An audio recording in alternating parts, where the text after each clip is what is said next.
È passato un anno, ma il ricordo di Elio Garbarino, falegname e formatore del villaggio del ragazzo, è rimasto indelebile, quasi presente. A ricordarlo nell'anniversario della partenza per il paradiso è proprio la grande famiglia del villaggio.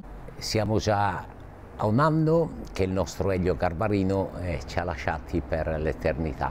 È per noi giusto, doveroso, bello ricordare un amico, ricordare una persona significativa del percorso del villaggio, che ha incontrato tanti ragazzi, che è stato formatore qui nella falegnameria che abbiamo alle nostre spalle, che con la sua allegria, col suo temperamento ha, diciamo, incoraggiato molti ad essere positivi nella vita e a guardare con speranza un po' alle cose di tutti i giorni, anche a quelle straordinarie.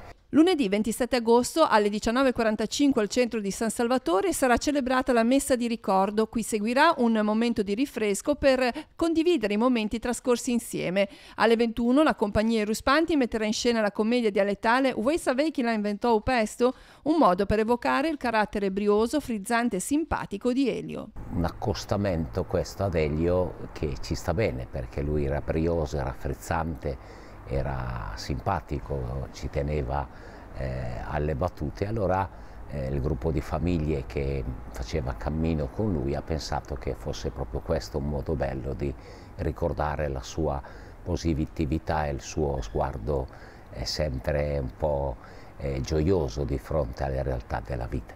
E allora rinnovo l'invito, c'è posto per tutti qui al centro di San Salvatore, e che Elio dal cielo ci sorrida e ci benedica.